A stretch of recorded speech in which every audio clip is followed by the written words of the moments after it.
Thank you, folks. Am I audible? Is this good? Okay, perfect. First of all, thank you, Team Mini Orange, for having me here. Really appreciate it. Really honored. Okay, I think people are still coming in. No problem. We'll just get started with introduction, and I'm going to keep it pretty light. I'm not going to go tech savvy and deep dive into all the nitty-gritty things of data security. But my goal for today is basically to bring awareness. The basic things that we missed on a day-to-day basis, I just want to bring those things in front of everyone and then take it from there, right? So that's what my agenda for today is. With that, let me quickly introduce myself. My name is Sanket. I missed your good name. Pyle did a great job in introducing me. So you know who I am. I'm founder of Revyz. We are a data security company. We basically have multiple apps for Atlassian products, and we venture into the security domain in that sense, right? Now, most importantly, what I would like to understand from you guys is what is your experience? So are you software developers? Are you probably on the management side? So if you can tell me, like, if you can raise your hand, who is from the engineering side?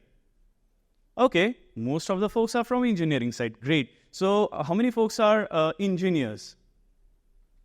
Okay, developers. Perfect. Okay, so what I'll do is, the reason I'm asking this is I'll gear my discussion, my presentation accordingly, because I don't want to talk like a business guy and present the case in front of you, right? So with that, what I'm going to do is, yeah, perfect, this works. So my agenda for today is to just bring out what is there in data security, how many different aspects are there as part of data security in cloud. And specifically today we'll focus on the shared responsibility model. What does that mean and why you should be concerned about it, right? Now, to begin with, let's try to understand what do you mean by data security. Yes, a lot of people talk about data security in cloud. I'm going to AWS, I'm going to Azure, a lot of different things, right? But what does that really mean? So if you look at data security in broader sense, it's a pillar under security domain itself. So it's one of the pillars that security domain has, right? And as you venture into data security pillar itself, you'll have a lot of subcategories inside that. So when I say, hey, are you dealing with data security as a developer? You may think that, hey, yeah, really, I'm going to work on some compliance aspect of my product, right? But that doesn't mean you're representing the entire data security domain itself, right? Or probably Mini Orange. I'll take that example where Mini Orange ventures into the identity management part of it. So is that the data security part? Yes, definitely. Because using IDP, you are able to get into a system and then access certain things based on what you're supposed to do, right? But what I'm going to talk about is a much more fundamental thing, which is typically related to your disaster recovery, business continuity planning, and governance and compliance topics, right? So with that context, let me flash something interesting to you. Now, how many folks have worked on Atlassian products? Okay, I can see almost 50% of you. So you might have heard that Atlassian is shutting down their server offering. They are pushing everyone to cloud offering, right? Now, in last, let's say 4 to 5 years since pandemic, what happened was there was a huge transition into cloud. A lot of customers moved into cloud. And that was like a rush, gold rush, which happened in California. Something similar happened in last 5 years, as in to move into the cloud, right? Now, people move to cloud, but they fail to understand exactly how that data is being handled in cloud, right? So there's one good example. Again, there's a meme, if you guys follow, there's a pretty standard meme out there, wherein the boss says, okay, how's the migration going on? Is that data center going good or not? And all of a sudden, the admin says, yeah, we did move into cloud, but now something stopped working, and I'm not able to find the guy who is responsible for cloud. So in this case, it can be an admin, it can be a vendor, a cloud provider, and now I'm not able to access the data. So basically, the boss panics and says, oh my God, so we don't have access to our data center. And the admin is like, yeah, whatever, right? That can be another way to look at it. So basically, what admin is trying to say over here is, I'm not sure if you can see this piece, but admin says, sure, we moved into cloud. till now, I had all the servers with me. I was responsible for it. But as we go into cloud, I'm no more responsible for it.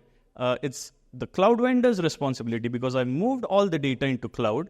Probably I moved into Microsoft 365 product. I moved into Google Suite. Now I don't really have any control. So if something goes wrong, that vendor is responsible. So that's the fundamental part, responsibility part I'm talking about, right? So when we talk about data security for SaaS applications, typically it begins with who is responsible to do what. That's the fundamental topic of this discussion, right? Now, this can be a pretty interesting response from admins or from even customers, overall management suite, saying that, hey, you know what? We have moved to Microsoft, we have moved to Azure or AWS, right? I'm not responsible for that data anymore. But that's not really very true, right? When the research was conducted, again, this is a bit older stats that I have, but when the research was conducted by ESG, what they figured out was there was a big misconception, big myth kind of thing, right? Wherein questions were asked like, who is really responsible for the data which resides in SaaS cloud?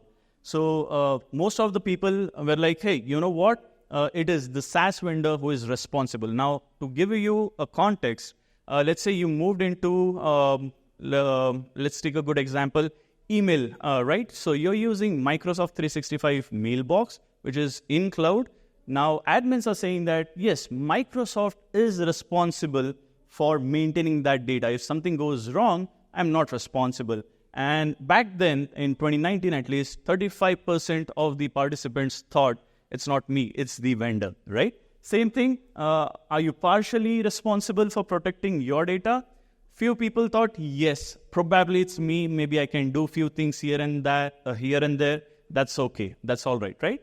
But that percent, if you see, is increasing now. As the awareness comes in, as a lot of speakers in this event have been talking about a lot of data breaches, a lot of attacks, right? As that thing happens, a lot of awareness is coming in. A lot of people are now researching and trying to understand how things work in cloud. That's where the awareness says that, hey, it's okay. I need to own few more things. I cannot just rely on the vendors all the time, but I need to take up certain things. That's where you see the bump in, no, I'm also partially responsible for certain things, right?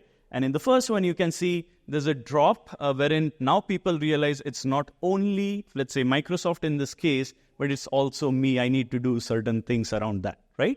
So this is what the research said. And also that research came out with interesting stats like when something goes wrong, like we talked about data breaches. A lot of speakers talk about data breaches, what goes wrong, how it goes wrong. But statistically, why that thing fails or how the data loss happens, right? So these are various different reasons why data loss happens in any organization. Typically, the biggest reason is service outage or data corruption, right? Now, data corruption can happen due to n number of things. And unfortunately, that service is being provided by the vendor that you're working with, right? So that's where most of the data loss happens. And then the next big reason is accidental deletion. So in this case, what happens is you and me, we as users, we keep working on certain things, right? And accidentally, for example, you know Jira very well. You guys work on Jira, right, as developers. You might go ahead and update certain fields. Or you might say, hey, this is the task which I created accidentally. Let me go and clean it up. I don't need that. But you probably apply wrong filters and you in rush probably delete something which was not expected, right? So accidental deletion cases happen a lot. And in fact, 20% of the time data is lost because of this manual reason, right? Or accidental deletion reason. So these are different reasons why you may have impact on your data, right? Now, what is the context? Why am I talking about the responsibility and how data loss happens? Let's take a step back and try to understand how things used to work before we moved to cloud and how things change after we move to cloud, right? As a developer, now this can be pretty interesting for you guys to understand exactly how things were probably 10 years ago, right? Now, if you look at, I don't know if I can move, but towards the extreme left side of yours, what you can see is the traditional model where everything used to be hosted on in your setup, right? So you had an on-premise setup, you had your own data center, your own office, your own servers running. You took full control of every single bit that you see on the screen. But as you started moving towards cloud, different models came in. For example, there was co-location, co-hosting kind of setup which came in, wherein the vendor started saying that, hey, you don't worry about data center, you don't worry about cabling and hardware. I'll manage it for you. You just worry about your core expertise, which is software development, right? So you please go ahead and take care of, let's say, operating system, virtualized applications like ESXis and so on, and you develop your own app, right? But as things transitioned, as it went from IaaS to SaaS, basically the vendors like Azure or AWS, even Microsoft, Google folks, right? They started taking control over a lot of these building blocks. And for you, it was like you just focus on your app. That's it. You don't have to get distracted, right? So that you can quickly deliver your applications. So that's where the things started changing. As you lost control over your physical network, your boxes, your networking equipment, and storage boxes, you couldn't do much about handling your own data and owning your own data, right? So that started creating a lot of dependencies on the service provider itself. So with that context in mind, a new concept came in as people started transitioning into cloud, which is called as basically shared responsibility model. So in data security, this is the fundamental thing that you need to take a look at very first thing as you get into cloud, right? Now, what does shared responsibility model typically talks about? Again, most of us are familiar with Atlassian. That's why I'm picking this Atlassian example. So every big vendor, SaaS vendor, will come and publish their security white paper, wherein they'll talk about shared responsibility model. Shared responsibility means there are certain responsibilities which, as a vendor, these guys will have, and there will be certain responsibilities you as a customer, you'll have to fulfill by or on your side, right? So in this case, I'm just picking one example where Atlassian says, talking about data security, talking about data protection, I will be responsible to go ahead and back up my data center. I host, Definitely I host the physical boxes. Definitely I host my own application and database. That's where you get your Jira access from. But I'm just going to back up my data center. That's it. But as a customer, if you go ahead and you delete some tickets, if you delete some Confluence pages, or as an admin, if you go and change your workflow or screens, which are part of your Jira configuration, I'm not going to help you. I'm not responsible for that. That's your responsibility. That's where you come in, you take your own backups, which will be used for your destructive actions, right? So you can go ahead, recover your data. So now as we talk about fundamentals, this is what the fundamental thing becomes. As in data ownership, data security is split in between two different parties, the service provider as well as the consumer. And in this case, consumers are customers, right? So this is one aspect. Shared responsibility model typically talks about four different things. At least in Atlassian case, they talk about the privacy part, the policies part, information part, and the access part, right? So if you're managing your users, Atlassian will not be responsible for it. You will be responsible for it, right? So understanding this shared responsibility model, whenever you talk to any SaaS vendor, be it you're going for, let's say, Google Drive service or Gmail service, this thing becomes the fundamental piece of discussion for any business, right? Now, talking about Atlassian and Salesforce, how many of you have used Salesforce? Okay, quite a few. Awesome. So again, same concept applicable to Salesforce as well as Microsoft, wherein this is Microsoft's official image as well as that is Salesforce official image. Again, I'm not pretty sure if you can see it clearly, but similar stack, right? What is my responsibility and what is your responsibility as a customer? Every vendor is going to talk about it. So you should be going through those details and understand what it means when they say that it's your responsibility, how you can fulfill your responsibilities in terms of data security, right? So that's the fundamental piece which typically people don't really focus on and don't try to research more. Now, I would like to give one interesting viewpoint how things work, right? And I'll give you one interesting example. Most of the Atlassian related folks might be able to connect with this example, wherein towards your left side, you can see there's a disaster which may happen pretty rarely, right? Like, for example, data center disaster. Now, data center is typically owned by your SaaS vendor, in this case, Atlassian or Microsoft or Salesforce. And there may be some incident in data center. Like, for example, for some reason, aliens show up, right? Is it possible? Yeah, definitely it's possible. You don't know what is out there in space, right? But if they show up, they attack the data center, Atlassian is responsible to recover that data center back using their backups, right? But is it going to happen really? Probably very, very rare possibility, right? Probably 9 times 0.01 kind of possibility, right? But as you move towards the right side, you can see there are different types of events which may happen pretty frequently.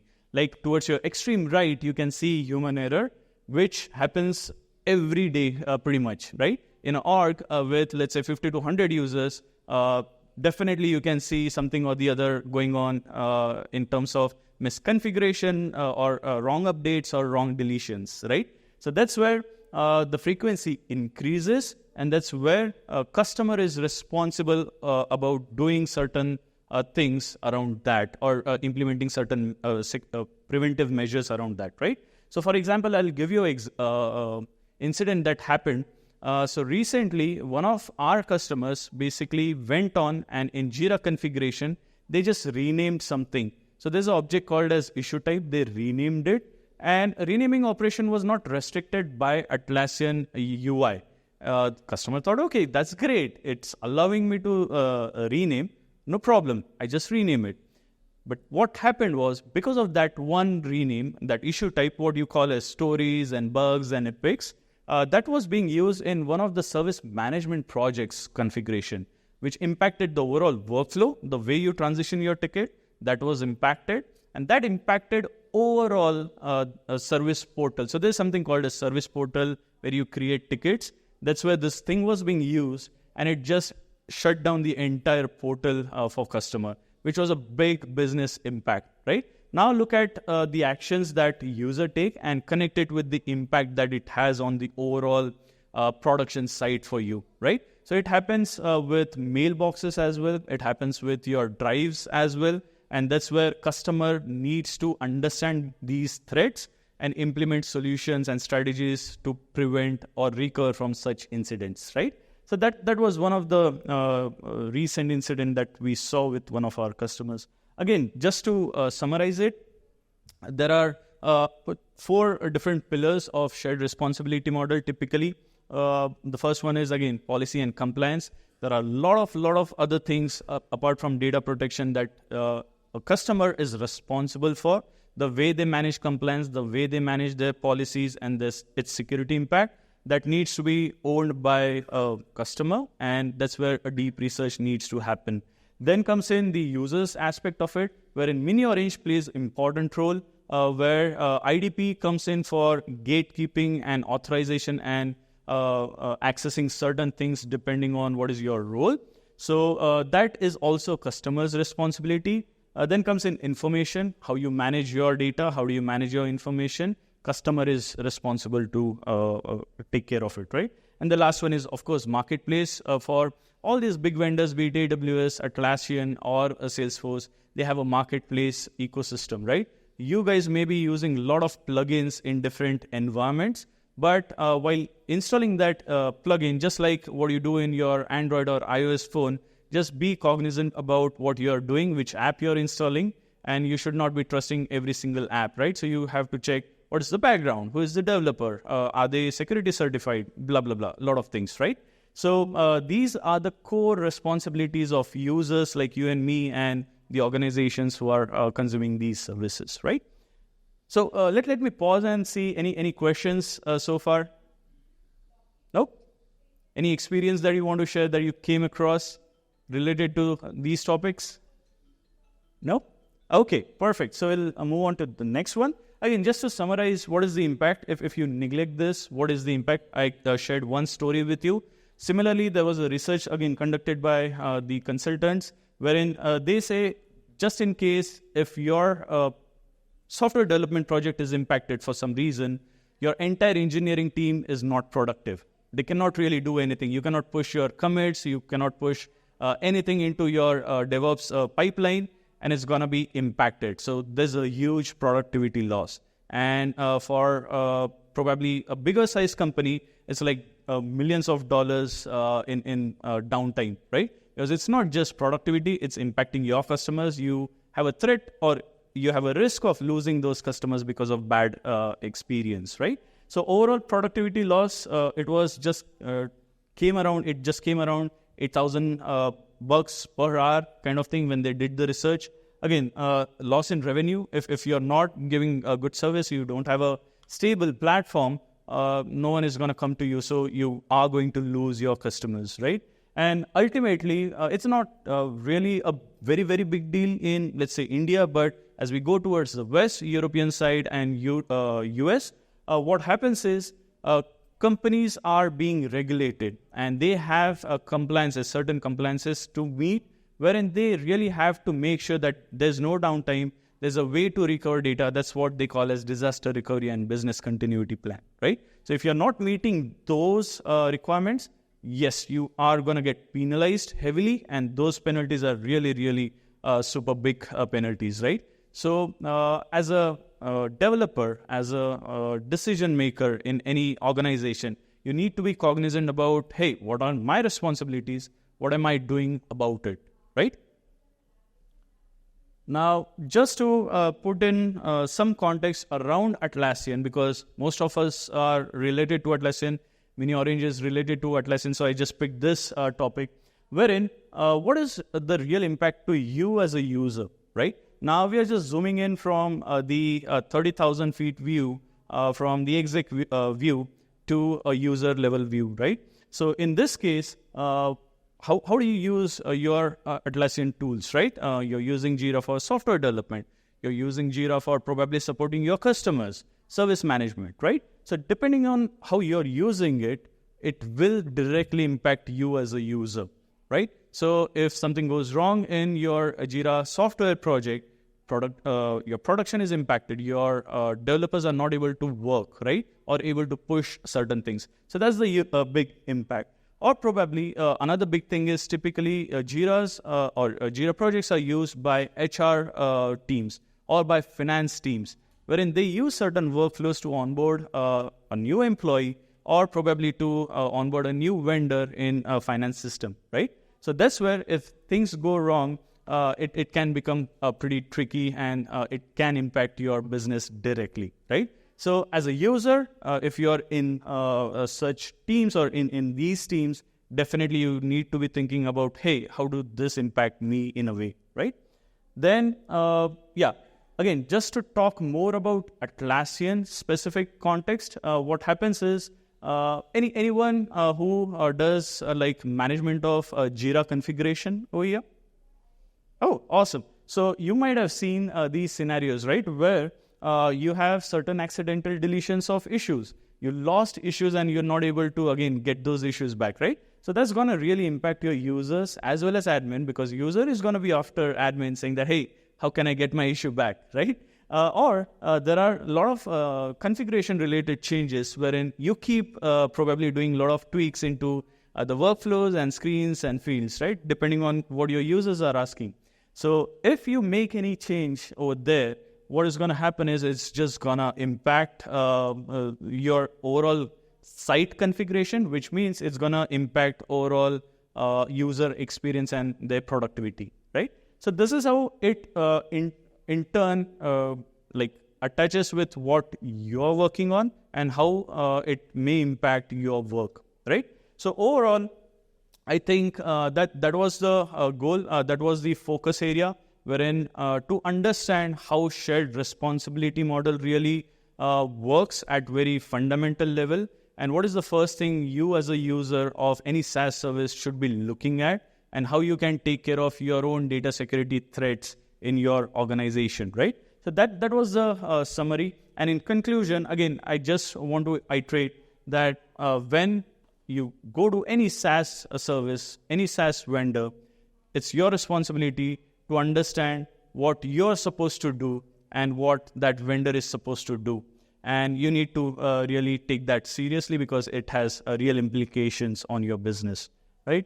And most importantly, identify all the sensitive apps that you're using in your org, and then come up with a strategy, come up with a plan, how you mitigate those risks, right?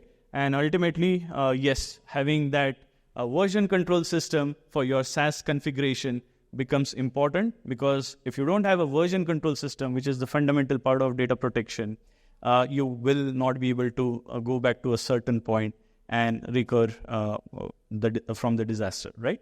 So with that, let me just pause. I know I'm getting a signal to almost pack up, but let me pause and see any questions, any feedback.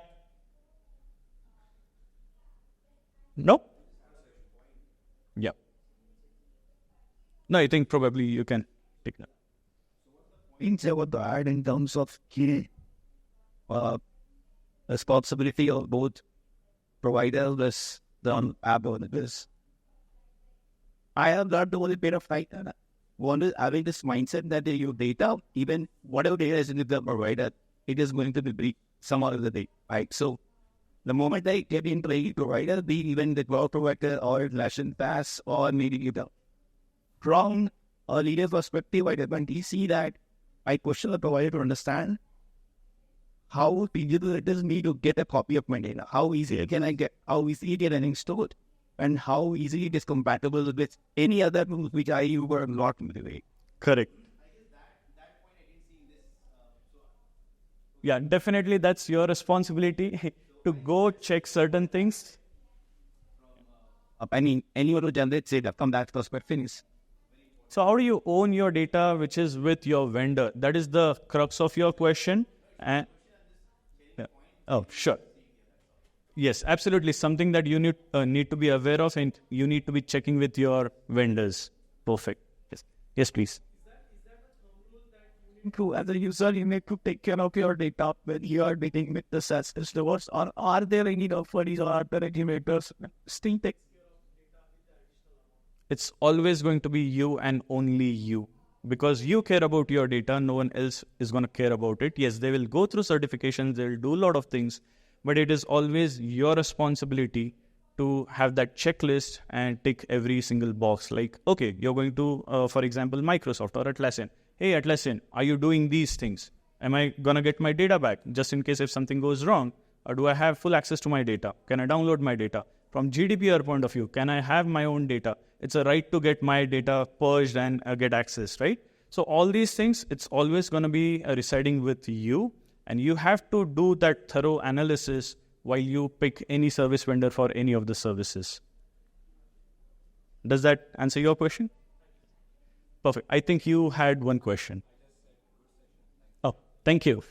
Perfect. Yes, I think we have one question.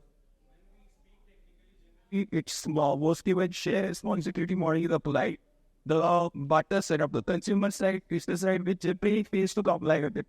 So don't you think that the application of zero trust architecture or the enterprise would be better? But as much as it is more less flexible, because zero trust architecture is a harsh architecture.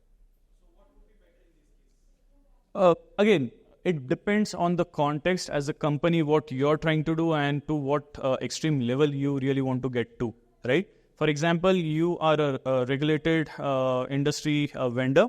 You need to go through all the stringent security practices, right? But if you are not really dealing with any sensitive data of your customers, or you're using it internally within your org, things can be completely different, right? So it depends on your context, I would say.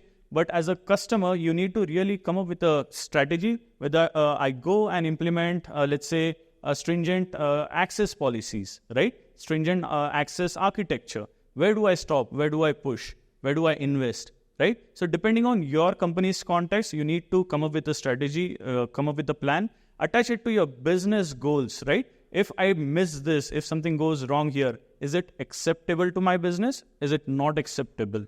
If not, how do I fix that? How do I come up with a plan to mitigate it, right? So that's where overall data security comes in. Access is just one part of it, but just like he mentioned, sorry, I missed your good name, Rahul. Just like Rahul mentioned, at some point you have to keep that thing in mind that something may go wrong anyways. So how do I recover from that point, right? So this is basically called as defense in depth strategy.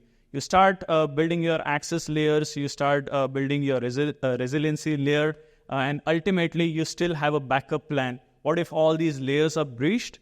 How do I still get something back? So that's what we call as defense in depth strategy. Yeah. Okay. Any questions? I think nope. So thank you. Thank you for being such a good audience. Sir? Fine.